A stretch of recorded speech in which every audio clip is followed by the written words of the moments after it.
दोस्तों, स्वागत है मेरे एडवाइस में।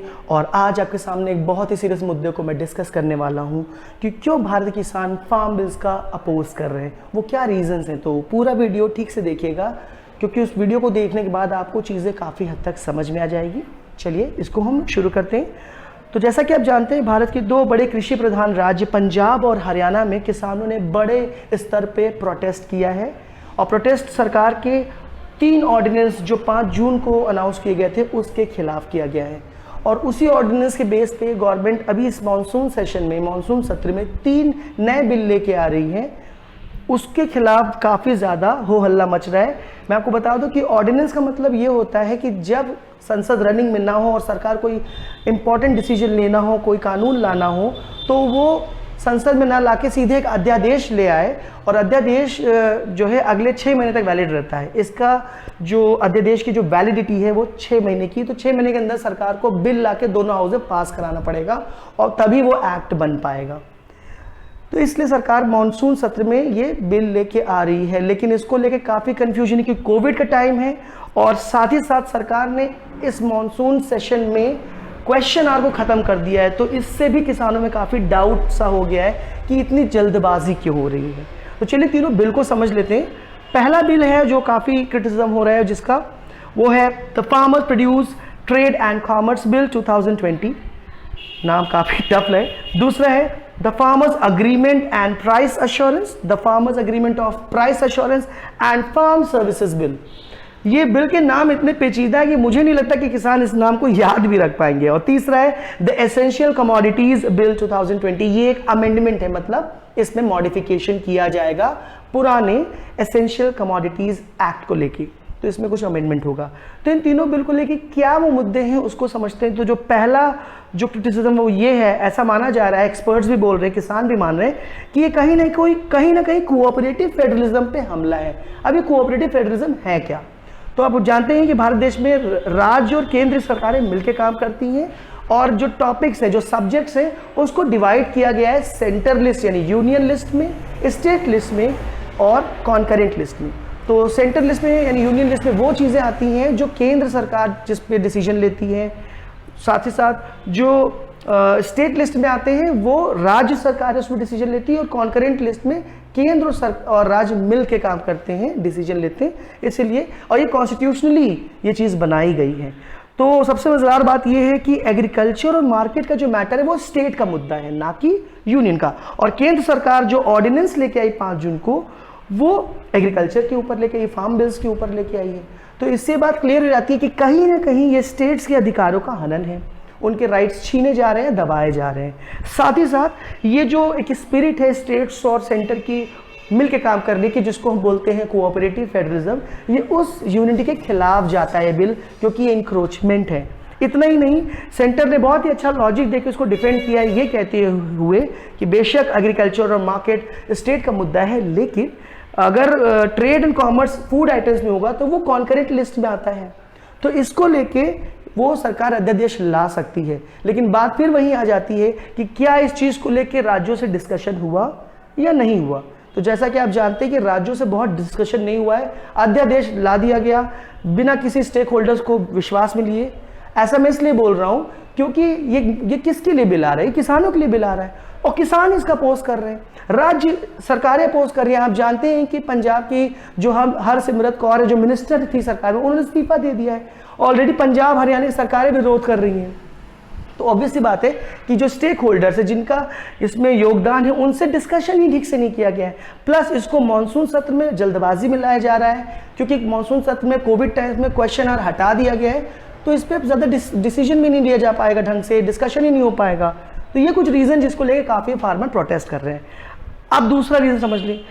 एक बहुत बड़ा डर लोगों में सता रहा है कि क्या अब एमएसपी खत्म हो जाएगा। एमएसपी है क्या चीज़? एमएसपी का मतलब होता है मिनिमम सपोर्ट प्राइस।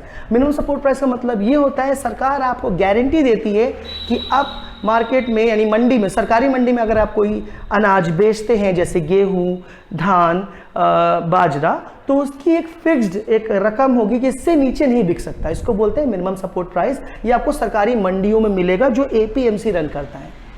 ओके लेकिन जो नया farmer produce trade and commerce bill आया है उसमें ये चीज़ कही गई है कि अब एग्रीकल्चर का जो भी सेल है, जो भी मार्केटिंग है, वो अब एपीएमसी यानी सरकारी मंडियों से बाहर भी की जा सकेगी।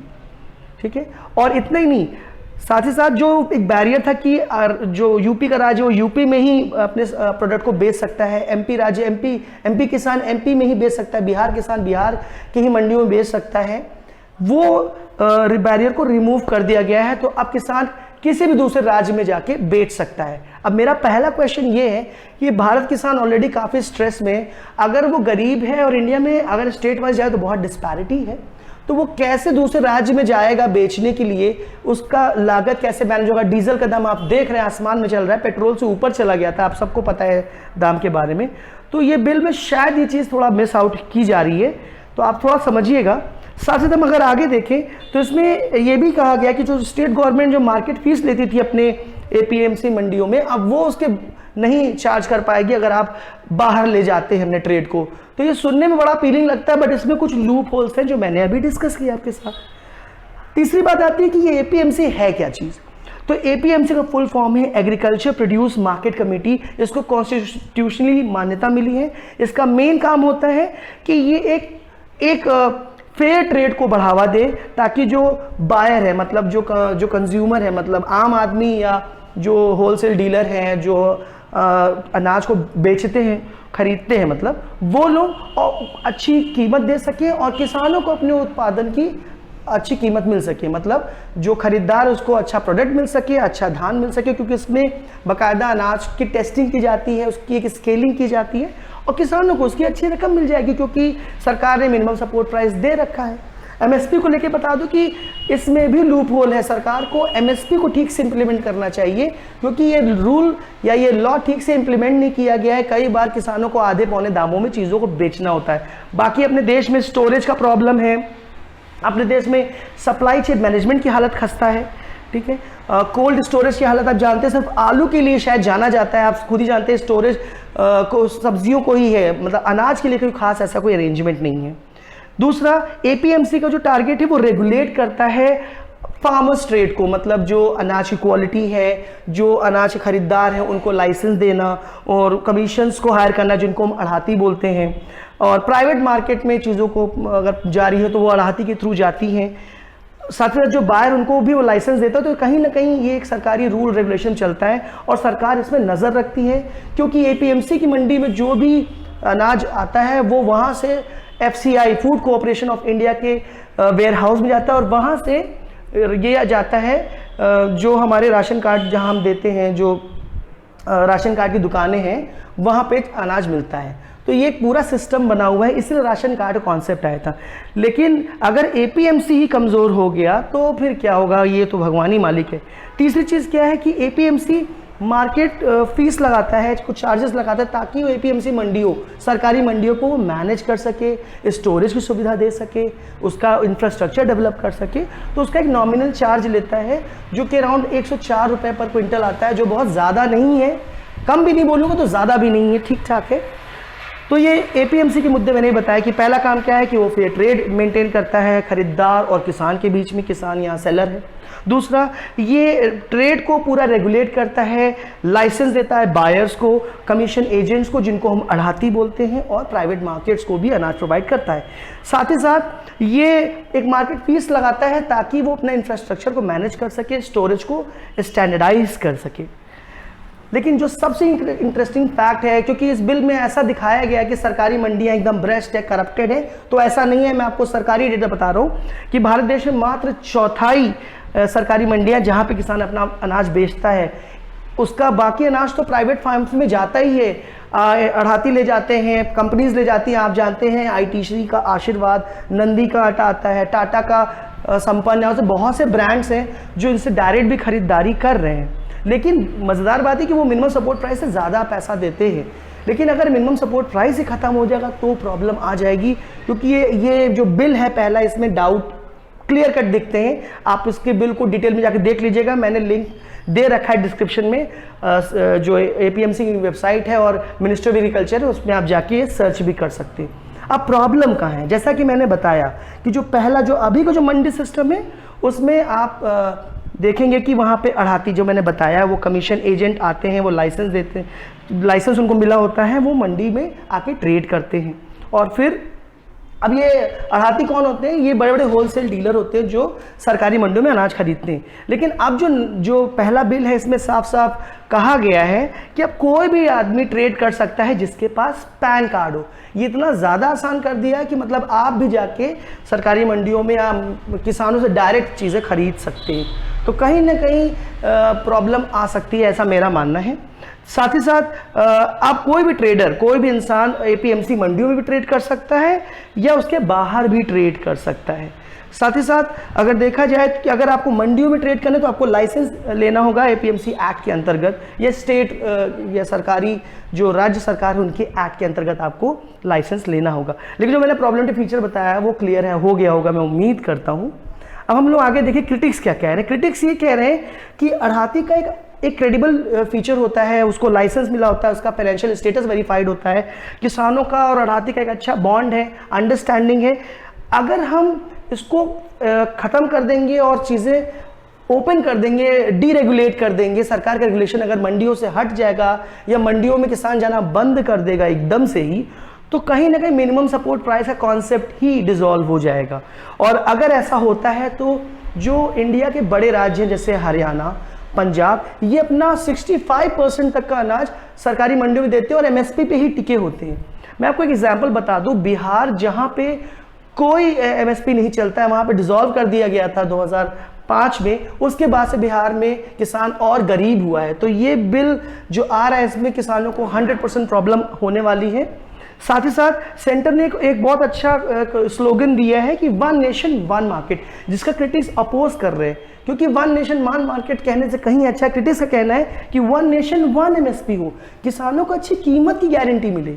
तो एमएसपी हर स्टेट की जो अलग अलग होती है वो क्यों ना एक कर दी जाए और वो इतनी अच्छी हो कि किसानों को लागत के हिसाब से एक अच्छा प्राइस मिल सके।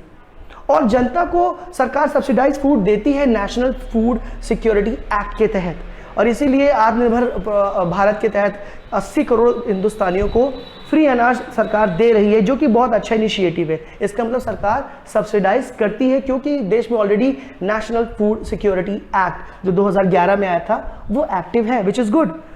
अब हम बात करते हैं दूसरे ऑर्डिनेंस की, ये जो बिल की, the farmers agreement on price assurance and farm services ordinance. फिलहाल ये बिल के फॉर्म में पेश किया गया है। तो ये कहता है कि ये बिल फोकस कर रहा है जो फार्मर है और जो खरीदार है उनके ट्रेडिंग के ऊपर है, उनके बीच जो कॉन्ट्रैक्ट है, उनके बीच कॉन्ट्रैक्ट होगा कि किस दाम पे खरीदा जाएगा ताकि किसानों को अच्छा पैसा मिल सके। ये रूल्स इस पर बनाया है कि कैसे खरीदारी करनी है, अमाउंट को कैसे फिक्स करना है, और उसमें कहा जा रहा है कि किसानों को मजबूती देगा, एम्पावर करेगा, उनको काफ़ी हद तक प्रोटेक्ट करेगा, क्योंकि अब उनके मन मुताबिक कीमत उनको मिल जाएगी जो मंडी से, सरकारी मंडियों से बेहतर होगी। लेकिन अगर हम समझें तो प्रॉब्लम का है, इसके सेक्शन 8 में एक बहुत बड़ी प्रॉब्लम ये है कि इसमें किसानों को सेफगार्ड दिया ही नहीं गया है। वो ऐसे कि अगर कोई डिस्प्यूट होता है पैसे को लेके, ठीक है, अगर कोई डिस्प्यूट होता है पैसे को लेके कि किसान खुश नहीं है या एग्री नहीं करता है, तो उसके लिए फार्मर ट्रेडर जो है वो कोर्ट पे न जाके बल्कि एक सब डिविजनल मजिस्ट्रेट के पास जाएंगे, वहाँ अप्लाई करेंगे। अगर वहाँ चीज़ें नहीं आती हैं तो ये सब डिविजनल मजिस्ट्रेट ये इस केस को कंसिलिएशन बोर्ड को रेफर करेंगे जो इसके ऊपर आता है। तो कंसिलिएशन बोर्ड जो जजमेंट देगा, कंसिलिएशन बोर्ड का जजमेंट फाइनल होगा और उस रूल को किसान को और ट्रेडर को मानना पड़ेगा। मतलब इस ऑर्डिनेंस में कोई स्कोप ही नहीं किसान के पास कि वो सिविल कोर्ट में जा सके। तो कहीं ना कहीं ये किसान का एक बहुत बेसिक राइट है कि वो अपने डिसीजन के लिए भारत की कोर्ट का ही नहीं इस्तेमाल कर सकता है। तो इस किसानों को बहुत ज़्यादा डर है कि अगर ऐसा होता है, प्राइवेट प्लेयर आते हैं, उनके पास गोडाउन्स है, पावर है, सप्लाई चेन मैनेजमेंट है, तो वो आधे पौने दाम दे सकते हैं और किसानों को इस कंसेशन बोर्ड वाला जो रूल है, जिसमें जो सेकेंड वाला जो इनका बिल है, इसके तहत किसानों को काफ़ी हद तक नुकसान पहुंचाया जा सकता है या किसान सुरक्षित नहीं है। ठीक है, तो ये जो बहुत से लोग सोच रहे हैं कि ये बिल में किस दाम मन मुताबिक मिलेगा, लेकिन ये बात भी सही कि किसानों को दाम ज़रूर मन मुताबिक मिल सकता है, लेकिन चीज़ें क्लियर ही नहीं है इस बिल में। ओके, अब हम बात करते हैं इसी प्राइस एश्योरेंस बिल की बात करें तो इसमें कहा गया है कि किसानों को अच्छा प्राइस दिया जाएगा, उनको प्रोटेक्ट किया जाएगा, लेकिन प्रोसीजर नहीं बताया गया है, ना ही मैकेनिज्म बताया गया है कि प्राइस को फिक्स कैसे करना है। जैसे मिनिमम सपोर्ट प्राइस का एक फॉर्मूला होता है, ठीक है, आप फॉर्मूला मुझे फिलहाल तो याद नहीं, लेकिन आप वेबसाइट जाके देखिएगा, इसका एक फॉर्मूला होता है कि आपका कॉस्ट प्राइस कितना है, आपकी लागत कितनी है, ठीक है, आपको सरकार टैक्स कितना, वो सॉरी सब्सिडी कितना दे रहा है। जैसे हम यूरिया लेते हैं, जो भी फर्टिलाइज़र लेते हैं, उसको सरकार कहीं ना कहीं हेल्प करती है, लेकिन इसमें कोई प्राइस फिक्सेशन फॉर्मूला नहीं बताया गया है। तो अगर मैकेनिज्म नहीं है तो प्रॉब्लम बेशक आएगी आएगी। अब बात कर लें कि ये बहुत ज़्यादा बड़ा इन्विटेशन है प्राइवेट प्लेयर्स को, जो बड़े कॉर्पोरेट हब्स है, उनको सीधा फार्मरों को पेश कर दिया गया कि वो एक्सप्लॉइट कर सकते हैं इस कंडीशन को। तो कहीं ना कहीं ये पुरानी जमींदारी सिस्टम वापस आने वाली है, क्योंकि जब ऐसा होगा तो जो प्राइवेट बड़ी बड़ी फर्म्स हैं, कंपनीज हैं, ये डायरेक्ट अगर किसानों से खरीदेंगे तो किसानों को ये फोर्स कर सकते हैं अपने मन की चीज़ें उगाने के लिए कि भाई अब तुम चावल यानी गेहूं ही उगाओगे या धान ही उगाओगे, तुम सब्जी नहीं उगाओगे, और फिर उनको हार्वेस्ट टाइम पे खरीद लेगा आधे दामों पे और फिर उसको महंगे दामों पे जनता को बेचेगा, क्योंकि इसमें फ्रीडम है कि कहीं से भी आप बिक्री कर सकते हैं। जैसे कि मैंने कहा, जो प्राइवेट प्लेयर हैं अपने देश में, आप जानते हैं रिलायंस फ्रेश एक बहुत बड़ा नाम है जो अभी आया है। आपने अदानी के बारे में सुना होगा, जिसका फॉर्च्यून का तेल आता है, और टाटा का सॉल्ट, टाटा का संपन्न के मसाले, और अब ये सब भी कूद गए हैं। प्लस आप देखिए तो आईटीसी का अन्नपूर्णा और आईटीसी के ईपी नूडल्स, आईपी तो आईटीसी पूरा है, प्लस बाबा रामदेव भी इसमें एक्टिव हैं, उनका भी आटा वगैरह आता है। साथ ही साथ जियो मार्ट आ गया है जो चैलेंज करता है, क्योंकि अब यहाँ पे भी ग्रोसरी, सब्जी, अनाज, सब चीज़ें आपको मिल जाएगी, मतलब पूरा एक पैरेलल मार्केट आ जाएगा। अब किसानों डायरेक्ट खरीदारी करेंगे। और हाँ, आप शायद ग्रोफर्स का नाम जानते होंगे, ग्रोफर्स भी फूड आइटम्स को बेचता है। तो कहीं ना कहीं आप देखें तो ये मार्केट में बड़े प्लेयर हैं जो किसानों से डायरेक्ट ट्रेड कर सकेंगे और काफ़ी बड़ा मुनाफा कमा सकेंगे, क्योंकि सरकार ने चीज़ों को ओपन कर दिया है, डीरेगुलेट कर दिया है, रेगुलेशन है नहीं। क्योंकि पहला बिल साफ साफ कह रहा है कि आप किसी भी स्टेट में ट्रेड कर सकते हैं, आप मंडियों में नहीं जा सकते हैं। तो सर, और एमएसपी, अगर आप मंडी में नहीं जाएंगे तो एमएसपी आप एप्लीकेबल ही नहीं है, और अगर एमएसपी एप्लीकेबल नहीं है तो एक्सप्लॉयटेशन तय है। क्योंकि अगर दाम पे लेके बात नहीं बनती है तो किसान कोर्ट भी नहीं जा सकता है। मैंने थोड़ी देर पहले बताया है, बिल के सेक्शन 8 में साफ साफ लिखा है, क्योंकि प्राइस फिक्सेशन की बात ही नहीं की गई है। और हाँ, अमेज़ॉन पेंट्री के बारे में कैसे भूल सकते हैं, मैं बताना भूल गया था। तो आप देख सकते हैं कि रिलायंस, जियो मार्ट, टाटा, आईटीसी, साथ ही साथ ग्रोफर्स और अमेज़न पेंट्री, अभी और भी कंपनीज में आएंगे। तो ये फाइट बहुत बड़ी होने वाली है, और इसमें कहीं ना कहीं मुनाफाखोरी बढ़ने वाली है, जमाखोरी बढ़ने वाली है। तो अब आप देखते जाइए क्या होता है। अगर ये बिल एक्ट बन गया तो डेफिनेटली प्रॉब्लम आने वाली है। अब हम समझ लें कि दिक्कत कहाँ है। तो चौथा जो दिक्कत है, जो किसानों का जो रीज़न है विरोध करने का, वो है डीरेगुलेशन ऑफ फूड आइटम्स।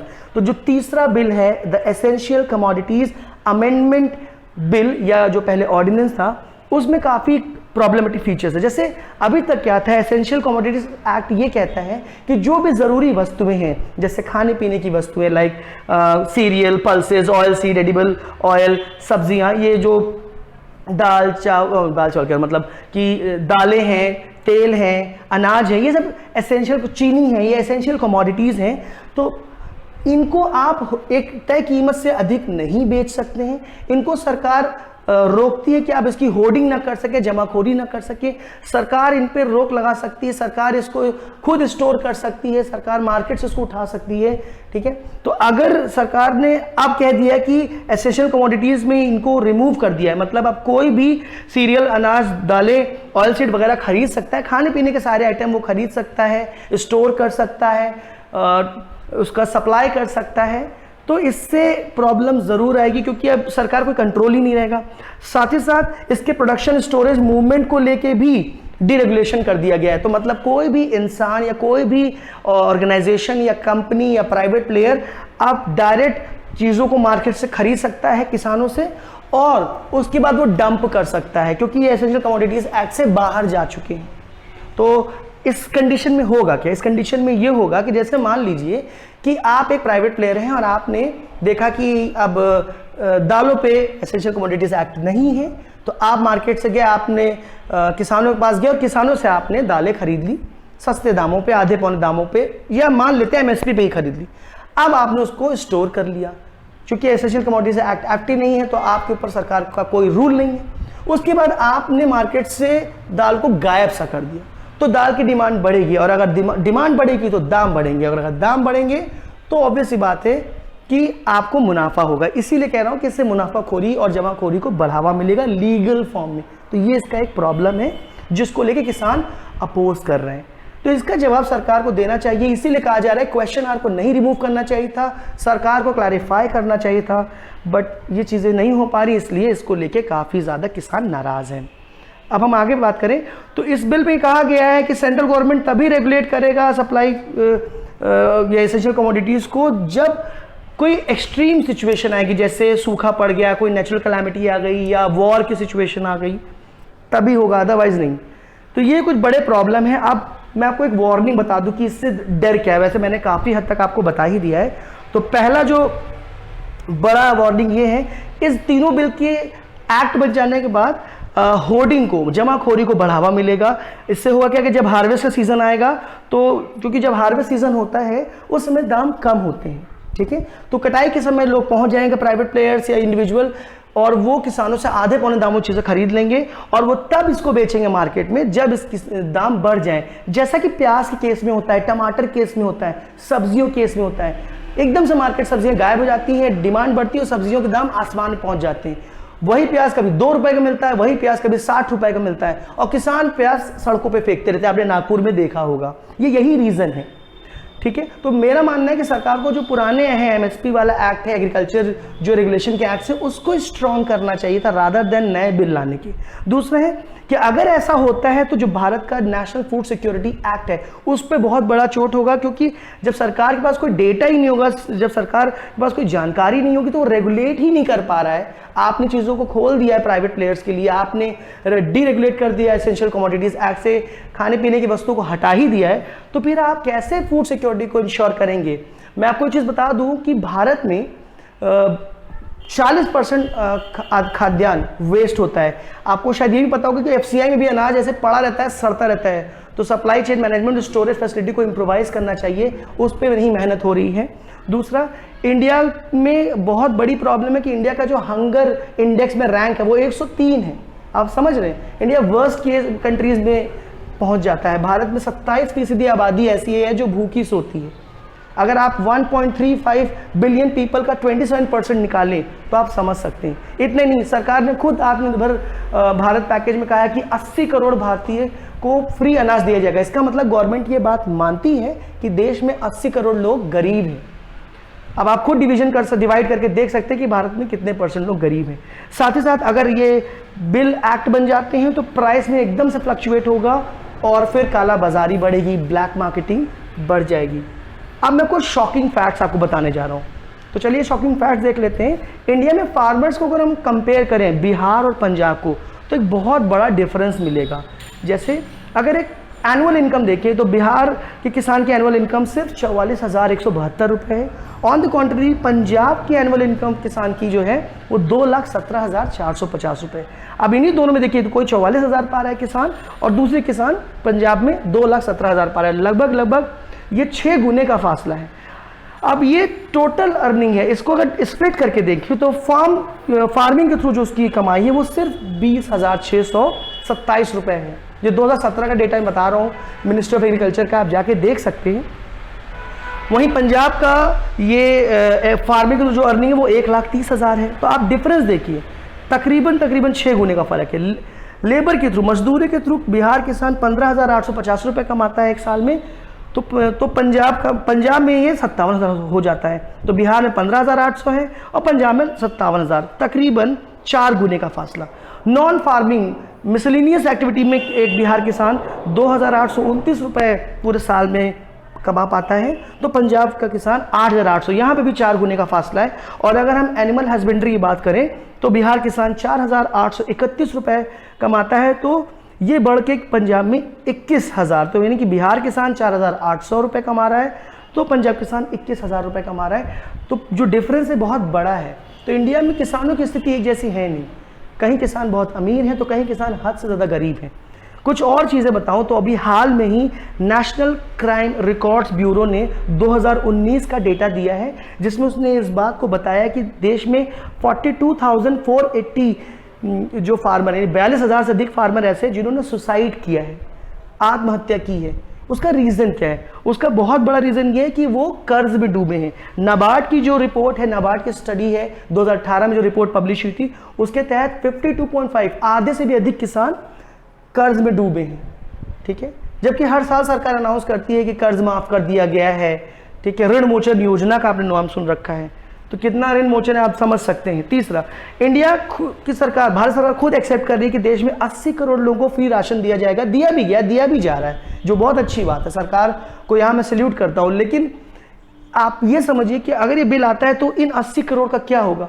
क्योंकि हो सकता है सरकार सब्सिडी दे दे, लेकिन प्राइवेट प्लेयर के पास एक बहुत बड़ा कंज्यूमर चला जाएगा। क्यों? क्योंकि ये जो 80 करोड़ आबादी है, अगर जब सरकारी मंडियों को आपने डीरेगुलेट कर दिया तो एफसीआई पास अनाज नहीं पहुंचेगा और चीज़ें खुले मार्केट में आएंगी। जब खुले मार्केट में आएंगी तो आप राशन कार्ड ना यूज़ करके आप खुले मार्केट से चीज़ों खरीदेंगे और चीज़ें महंगी मिलेगी। भले सरकार आपके अकाउंट में कुछ पैसे भेज दे, तो प्रॉब्लम बहुत ज़्यादा आने वाली है।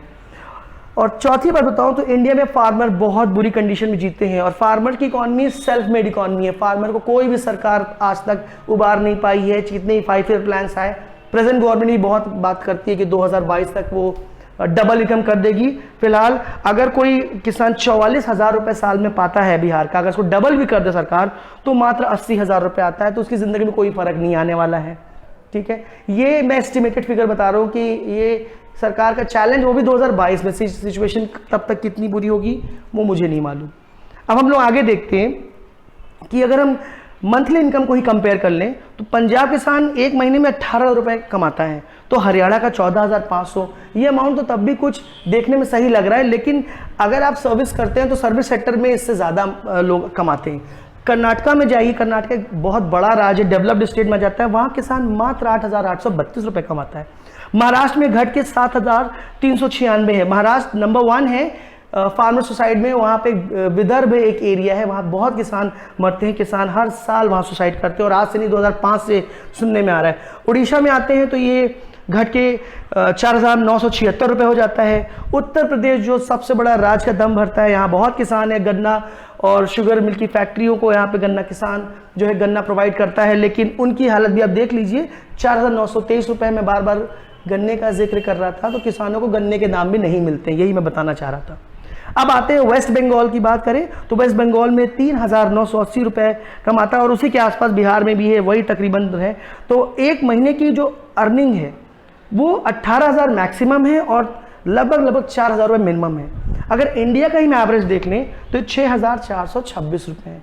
तो इससे आप चीज़ों को समझ सकते हैं कि क्यों किसान भारत का अपोज कर रहा है उन 3 बिल को लेके जो ऑर्डिनेंस तौर पे 5 जून को लाए गए थे, और संसद में क्वेश्चन आवर हटाया गया। ये बहुत ही गलत समय बिल को पेश किया जा रहा है, क्योंकि अगर क्वेश्चन ही नहीं किया जाएगा और बिल पास कर दिया जाएगा, जो कि शायद बिल दोनों पास हो चुके हैं 3 में से, और एक बिल ऑलरेडी पास हो चुका है, तो अब अगर ये एक्ट बन जाता है, लोकसभा से तो पास हो चुका है, राज्यसभा में आज शोर शराबा होना है, देखिए क्या होता है। अगर ये बिल एक्ट बन जाएगा तो चीज़ें ऑब्वियसली प्रॉब्लमेटिक होने वाली हैं। तो मैं उम्मीद करता हूं कि मैंने आपको चीज़ें समझाई हैं, वो आप इसको समझ पाए होंगे। वीडियो काफ़ी लंबा हो गया है, तो पेशेंस के साथ ध्यान देने बहुत बहुत शुक्रिया। अगर आपको वीडियो पसंद आया है तो प्लीज़ एडवाइस को फॉलो करते रहिए। और मैं एक बात जाते थे बता दूं, जो लास्ट में सरप्राइज था वो ये कि अगर ये बिल आता है तो राशन कार्ड सिस्टम खत्म हो जाएगा। 80 करोड़ के जो हमारे कार्ड होल्डर्स हैं वो प्राइवेट प्लेयर कंज्यूमर बन जाएंगे। सरकार का जो रोल है वो एक टैक्स कलेक्शन बॉडी जैसा हो जाएगा। और ऑलरेडी जब देश जो है फेमिन से, ग्लोबल वार्मिंग से, फार्मर लोन से, और अब तो कोविड से और फार्म सोसाइटी से ऑलरेडी झेल रहा है, परेशान हो रहा है, तो उसमें ये चीज़ें और मल्टीप्लाई हो जाएगी, चीज़ें और मुश्किल हो जाएगी। तो ये कुछ बातें जो मैंने आपको बताई, मैं उम्मीद करता हूँ कि वीडियो पसंद आया होगा।